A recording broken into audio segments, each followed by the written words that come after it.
What palatable nutrient does nature provide in the wild? Artinya gini, makanan apa yang kalau dimakan palatable, palatable itu artinya terasa enak, yang tersedia di alam liar, yang disediakan oleh alam liar. Jadi palatabilitas versus nutrisi. Kalau sekarang kita bicara palatabilitas yang enak, sangat banyak. Bahkan kita yang nggak belajar nutrisi pun nggak peduli ini karbo, protein atau lemak. Pokoknya ini enak, palatable.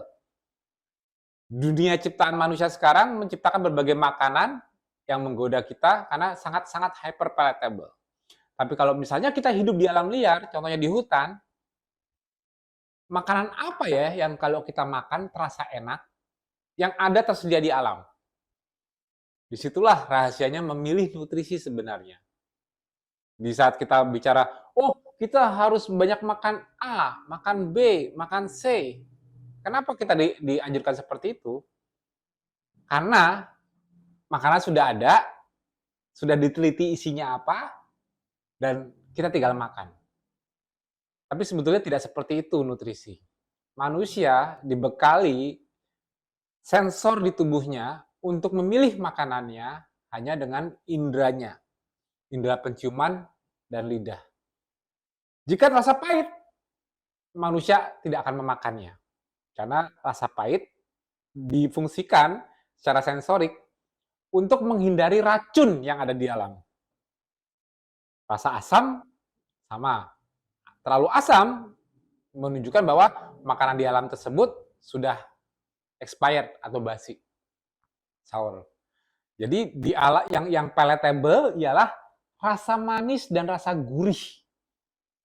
Masalahnya mencari manisnya itu yang tidak mudah. Tidak ada karbohidrat terbuka di alam liar. Semua karbohidrat ada yang tersembunyi di tanah, ada yang tersembunyi di dalam padi-padian misalnya atau jagung, dan karbo itu pada saat dimakan mentah dan tidak akan terasa manisnya. Jadi mencari rasa manis itu di alam liar, di hutan itu sangat sulit. Yang paling mudah dan palatable ialah mencari rasa gurih umami. Itu sebabnya jangan heran kalau manusia tanpa perlu diajari harus makan apa jika hidup di alam liar, mereka akan memilih sumber hewani. Apa yang bisa mereka kejar, mereka buru, mereka tangkap, mereka makan. Rasanya tetap lebih baik. Walaupun di hutan itu banyak daun-daunan, percaya, manusia tidak akan berebutan kangkung dengan kambing. Manusia akan membiarkan kambingnya makan, baru dia akan memburunya. Jadi, palatabilitas itu sebetulnya dasar nutrisi bagi manusia untuk menentukan apa yang harus dia makan. Ini jutaan tahun terjadinya. Ini contohnya ya, next slide. Ini berdasarkan penelitian ya, penelitian jurnal ya.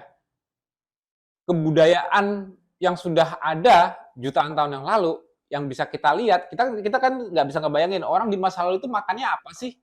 Kan nggak ada fosil makanan. Tapi yang tertinggal, ya, imajinasi yang tertinggal di gua-gua, disebut namanya art painting atau cave painting ya, lukisan-lukisan di gua, itu tidak semuanya itu selalu simbolnya ialah hewan dan proses berburu. Itu menunjukkan bahwa preferensi manusia sejak awal masa, sejak dia mulai mencari makan, ialah imajinasinya ialah mencari sumber hewani. Berbagai macam hewan terukir di berbagai gua-gua di seluruh dunia. Peninggalan Paleolitik. Itu menunjukkan bahwa imajinasi manusia mengenai makanan mereka itu nggak aneh-aneh, cuma sumber hewani. Mereka sangat berharap bisa berburu, berharap bisa mendapatkan mereka. Kenapa? Hewan itu susah didapatnya. Harus dikejar dulu. Hewannya juga nggak mau dimakan. Mereka akan lari dulu. Sulit. Makanya aku sebut di awal, hewannya itu tidak menyamperin kita untuk kita makan. Kita mencari, terbatas oleh waktu. Dia berlari, terbatas oleh jarak.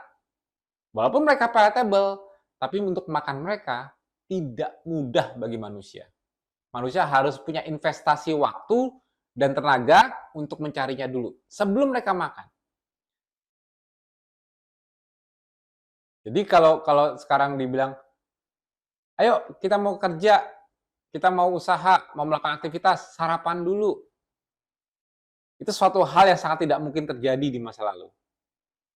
Sarapan itu ialah hal yang sangat tidak mungkin terjadi di masa lalu. Kenapa?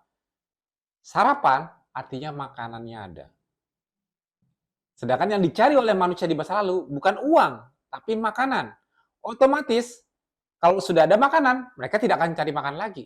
Masalahnya makanan tidak ada, itu sebabnya mereka harus berinvestasi menggunakan energi yang tersimpan dalam tubuh, mencari makanannya di muka bumi ini, mencari rezekinya, yaitu makanan. Kalau sekarang rezeki kita mungkin materi, uang. Tapi di masa lalu, jutaan tahun, rezeki mereka ialah makan, makanan. Jadi sarapan, secara mungkin di dunia modern bilang sarapan the most important meal of the day, itu sangat tidak masuk akal jika dilihat dari timeline kehidupan manusia. Kenapa? Makan itu ialah final achievement, reward terakhir di hari itu, agar dia bisa terus bertahan hidup. Jadi itu yang dicari, bukan yang dimakan dulu sebagai sumber tenaga untuk bisa mencari makan lagi. Salah. Kalau sekarang kita sarapan untuk cari kerja, cari uang, masuk akal. Yang kamu cari bukan makan, tapi uang. Tapi kalau kamu mencari makan, sudah dijamin kamu tidak bisa sarapan. Karena makanannya jelas nggak ada, makanya kamu mencari. Itu rahasianya. Oke, next slide. What time should we sleep? Nah, secara ancestral, ya, secara alam liar, kita sebetulnya nggak perlu pusing. Alam itu sudah mengatur kapan manusia bisa berusaha, kapan manusia bisa tidur, beristirahat. Itu semua diatur oleh jam. Bukan jamnya manusia, tapi jamnya Allah, yaitu solar cycle, matahari dan rotasi bumi. Semua spesies di bumi diberikan info mengenai waktu hanya dengan gelap dan terang, bukan jam tangan, bukan jam waktu. Tidak ada spesies manusia dulu yang tahu ini jam 2, ini sekarang jam berapa? Setengah 12. Nggak ada yang dikasih tahu itu. Tidak ada yang tahu ini jam berapa. Tapi mereka hanya melihat posisi matahari. Walaupun mereka belum menemukan waktu, tapi mereka tahu kalau ini sudah pagi. Waktunya berusaha, bertahan hidup, mencari makan. Mereka tahu kalau ini sudah tengah hari. Mereka tahu kalau matahari sudah arah mau terbenam. Sehingga sebentar lagi akan gelap. Spesies diurnal seperti manusia, jelas kegelapan itu merupakan situasi yang berbahaya buat manusia di alam liar. Karena pada saat terang mereka bisa berusaha berikhtiar mencari makan sebagai pemburu misalnya. Tapi kalau sudah dalam kegelapan, walaupun mereka sudah punya api, mereka tetap rentan dimangsa oleh spesies yang berburu di malam hari. Jadi siklus 24 jam yang diciptakan oleh Allah ini memberikan clue kapan waktunya kita sudah pasrah beristirahat. Artinya gini, kalau kita berikhtiar mencari usaha, berusaha sesuatu, kalau zaman sekarang kita cari duit nggak kenal waktu. Tapi kalau mencari makan, aku yang jamin, pasti kenal waktu. Karena apa? Karena dari saat terang kita punya kemampuan mencari, melihat, berburu, tapi setelah hari mau sore, semua spesies manusia di masa lalu harus sudah pasrah. Sudah berusaha, sudah mau sore, yuk pulang. Apa yang didapat, ya itu yang didapat, tidak bisa lebih, pulang. Waktu yang membatasi manusia untuk bisa terus cari makan ialah gelap dan terang. Matahari yang memberitahu ke bawah hari sudah sore. Sebentar lagi gelap, kembali ke tempat yang aman. Jadi tidak ada itu namanya begadang, stres di malam hari. Nah, kepasrahan itu kuncinya. Pada saat mereka sudah pasrah, kembali ke guanya yang lebih aman, atau naungan yang lebih aman, sehingga mereka selamat dari spesies lain yang memburunya, barulah di situ mereka bisa makan. Karena saat mereka masih di alam liar, di lapangan, manusia itu bukan raja hutan. Jika kita lihat spesies seperti singa, begitu berburu dimakan di tempat, jelas dia raja hutan. Yang lain cuma nunggu dia selesai makan, baru ngerebut sisanya. Apakah manusia setelah berburu langsung dimakan di tempat? Tidak. Manusia tidak akan berani makan di tempat. Kenapa? Karena spesies lain banyak yang lebih beringas dan bisa merebutnya dari manusia itu sendiri. Itu sebabnya manusia membutuhkan ruang dan waktu yang sudah aman bagi mereka, ruang yang aman dari ancaman lain, barulah mereka bisa makan dengan tenang. Jadi sebelum makan itu butuh relax. Tidak bisa makan di kondisi stres. Tidak bisa makan di kondisi ketakutan. Tidak bisa makan di kondisi berdebar. Karena habis aktivitas fisik. Itu sebabnya rentang waktu makan manusia di masa lalu lebih memungkinkan ialah di sore ke arah malam. Tapi bukan terlalu malam. Karena disitulah mereka sudah kembali ke naungan yang aman dan sudah memproses makanan mereka. Walaupun simpel hanya dengan api. Tidak banyak bumbu. Dan jika bertanya, kapan mereka tidur? Hiburan. Mereka mungkin tidak langsung tidur karena mereka punya teknologi api, tapi mereka bisa bercengkrama dengan keluarga, ngobrol dan sebagainya. Tapi aku yang jamin, tidak akan ada yang lebih. Kalau sekarang dengan ada jam, tidak lebih dari jam 8-9 malam, mereka pasti sudah tidur. Istilahnya mungkin seperti tuntunan Rasul, setelah Isya, langsung tidur. Tidak ada lagi yang ditunggu. Di luar sudah gelap. Tidak menikmati hiburan-hiburan. Karena mereka lebih memilih memasrahkan diri dengan cara tidur. Tidur itu bukan beban. Tidur itu suatu flow. Yang memudahkan mereka tidur karena gelap. Mereka tidak ada pikiran, mereka sudah kenyang. Tinggal tidur. Tidak ada kewajiban yang dilakukan di malam hari.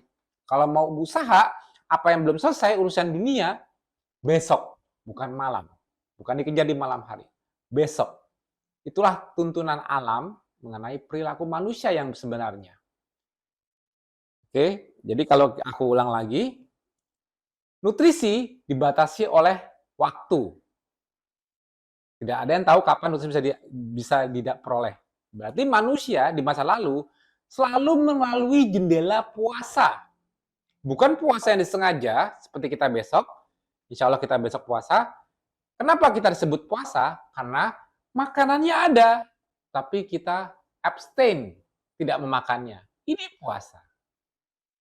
Manusia di masa lalu mungkin belum ada konsep puasa, tapi alam membuat makanannya tidak ada, sehingga puasanya terjadi secara alami. Flow alam, semua spesies bangun pagi tidak langsung makan. Mereka mau makan ya usaha dulu, cari dulu. Artinya waktu yang dibutuhkan itulah disebut puasa. Walaupun mereka tidak berniat puasa, tapi mereka tidak bisa makan. Lalu yang berikutnya, moving, bergerak, aktif fisik. Tidak ada yang menyuruh mereka berolahraga. Tidak ada yang menyuruh mereka untuk kayak kita sekarang jangan duduk terus dari pagi cuma di kantor santai, ayo olahraga biar sehat. Nggak ada yang menyuruh mereka. Tapi kalau mereka tidak bergerak untuk mencari makan, sudah pasti mereka akan mati. Karena makanannya tidak ada yang mendatangi mereka. Jadi aktivitas fisik, olahraga atau moving ini merupakan suatu hal yang tanpa ilmu pun dilakukan oleh manusia. Puasa, fasting, moving, bergerak mencari makan. Dua hal kombinasi yang tidak diajari, tidak ada ilmunya, tapi terjadi karena situasi alam. Itulah hebatnya. Allah menciptakan buminya, desainnya, memastikan spesiesnya berperilaku seperti seharusnya. Sedangkan kalau kita sekarang yang sudah tidak mengerti lingkungan karena lingkungannya sudah modern, kenapa harus puasa ada makanan? Kenapa kita harus aktif bergerak fisik? Ada bangku lebih santai. Kan pegel capek kalau jalan-jalan. Enakan santai duduk makan. Akhirnya begitu kita banyak penyakit, kita bingung. Gaya hidup sehat itu seperti apa ya? Gaya hidup sehat itu adalah suatu rahasia alam yang ciptaan Allah, yang Allah sudah desain pasti dilakukan oleh spesies-spesiesnya, termasuk manusia. Masalahnya, permukaan bumi desain Allah aslinya sudah diolah oleh ilmu kita untuk menyamankan diri kita sendiri.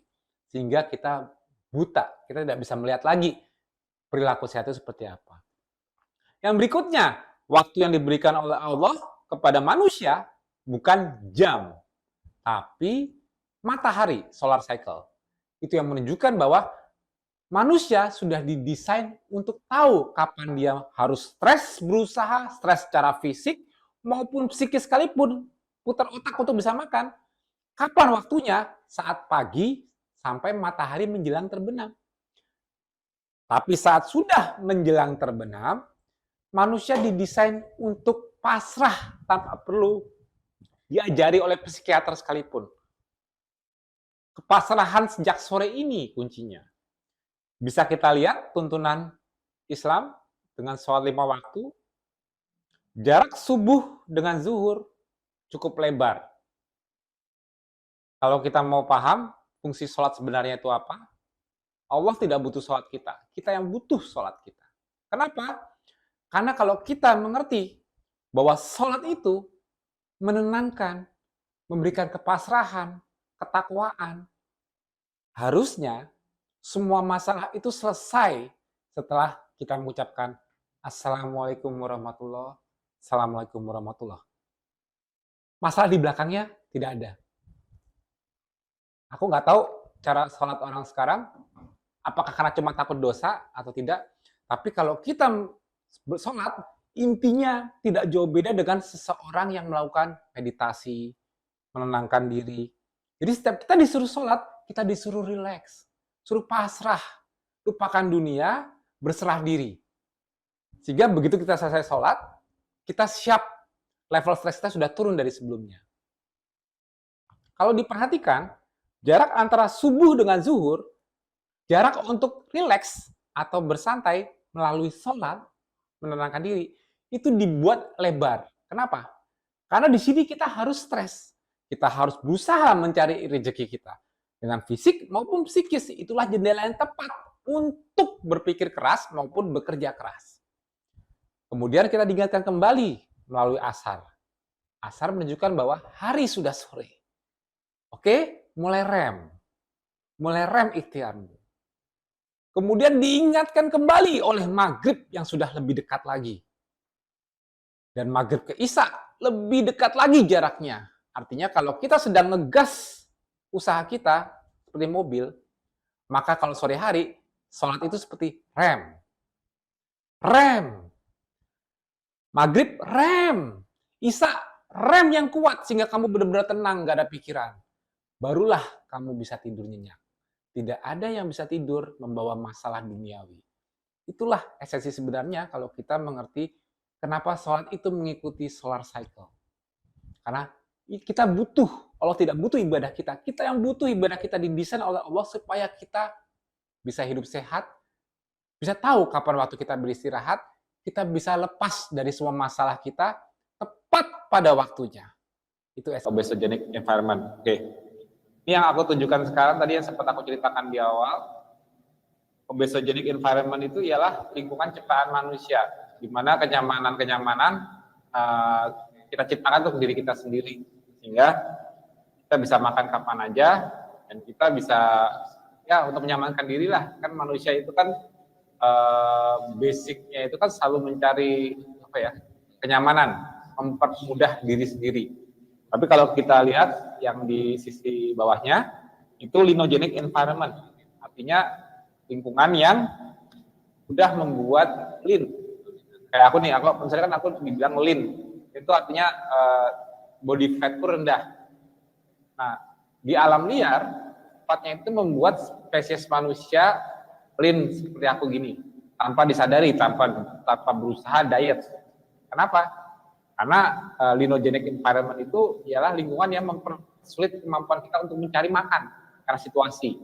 Dan juga linogenic environment itu ialah lingkungan yang membatasi jendela makan kita, mengharuskan kita aktif bergerak untuk mencari makanan kita. Tapi juga kita disinkronkan oleh alam liar agar kita tepat waktu untuk mulai bersantai, menurunkan stres, dan beristirahat. Dan kemudian untuk kembali tidur. Kalau 24 jam ini, itu semua dijaga oleh alam liar ya, ciptaan Allah. Sedangkan kebalikannya, obesogenic environment, lingkungan obesogenik yang mudah membuat manusia modern menjadi obes, itu justru yang kadang membuat kita mudah terjerumus ke kondisi selalu makan, jarang memiliki jendela makan, jarang memiliki jendela puasa karena makanan selalu available, dan membuat kita sering mager, jarang aktif fisik, kebanyakan duduk ketimbang berdiri.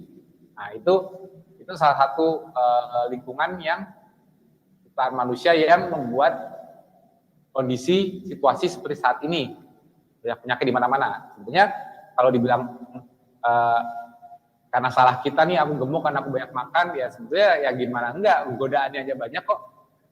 Tapi kalau kita semua misalnya pindah hidup kembali di alam liar, cari aja di belahan bumi ini yang belum terjamah manusia, itu sudah dijamin kita untuk memiliki badan lean seperti ini, itu sudah pasti terjadi. Karena kita diharuskan untuk bertahan hidup, bukan menikmati hidup. Itu dasar dari ancestral lifestyle untuk sinkronisasi 24 jam. Oke, jadi kalau di slide berikutnya itu tulisannya what is normal? Apakah yang normal? Saat ini kan kita selalu bilang, puasa itu normal nggak sih? Mungkin bagi kita yang muslim jelas kita yang terbiasa puasa menerima kalau puasa itu normal. Tapi bagi orang lain belum tentu. Dan di zaman modern ini, terutama breakfast atau sarapan. Kalau di sisi gambar atas dilihat bahwa di zaman modern breakfast is normal, sarapan itu normal. Kenapa? Karena buat tenaga kan, kita kan mau aktif fisik, mau bekerja dan sebagainya. Terus yang berikutnya ialah high carbs is normal. Maksudnya makan dengan tinggi karbohidrat itu normal zaman sekarang. Kenapa? Kan ada di mana-mana. Nasi, roti, mie, tepung-tepungan dan sebagainya. Hasil panen itu sudah melimpah di mana-mana. Kita tinggal menikmatinya. Ya kan? Jadi untuk menemukan karbohidrat di masa modern itu sangat-sangat mudah. Terus yang berikutnya, sedentary is normal. Sedentary itu ialah mager. Bersantai, jarang banyak bergerak. Itu normal. Kenapa? Karena teknologi kita, mobil, kendaraan, kursi, meja yang kita kerja kita dalam kondisi tidak bergerak tapi statis, duduk lama di depan komputer, itu normal saat ini. Namun kalau lihat di gambar yang bawah, di alam liar, yang normal itu ialah fasting. Walaupun mereka tidak niat fasting, fasting itu pasti terjadi sejak kita bangun tidur. Karena harus mencari makan, waktunya dibutuhkan. Kemudian, low carb is normal. Low carb itu artinya rendah karbohidrat, itu sangat normal di masa lalu. Walaupun sekarang pro kontra mengenai tidak makan karbohidrat sama sekali, apakah itu normal, apakah itu aman, itu terjadi di alam liar. Karena bisa lihat situasi alam liar itu, contoh seperti di gambar, tidak mudah kan menemukan nasi, roti, mie, hasil panen tinggal makan, tidak mudah kan? Tidak ada waktu untuk menanam, makan, menunggu tumbuhnya hasil panen kan. Nah itu, jadi low carb itu sangat normal. Mereka benar-benar mencari makanan yang tersedia, yaitu sumber hewani yang palatable. Kemudian moving is normal. Aktif bergerak itu normal. Kenapa? Tanpa harus disuruh, movingnya ini dibutuhkan dalam proses mencari makan, aktif fisik dan bergerak. Itulah sebabnya alam liar itu merupakan lingkungan paling linogenik, mudah membuat tubuh kita lean, jaga kesehatan metabolik kita tanpa bersusah payah, tanpa belajar dulu apa itu sindrom metabolik, bagaimana supaya sehat secara metabolisme. Kita sekarang kalau nggak punya ilmu untuk menjaga diri, menjaga perilaku, sudah pasti kita bakal mudah kena penyakit. Ya. Tapi kalau kita hidup di alam ciptaan Allah aslinya, yaitu di alam liar, itulah desain yang kita lupa. Desain interaksi antara perilaku spesiesnya dengan situasi alam yang otomatis menciptakan pola hidup sehat yang unconsciously, tanpa kita sadari kita melakukan pola tersebut. Cuman di masa modern, lingkungan obesogenik, ini harus dipelajari dan ini harus sering diingatkan, dan kita harus sadar bahwa kita harus mengikuti kembali norma alam. Oke, next slide berikutnya.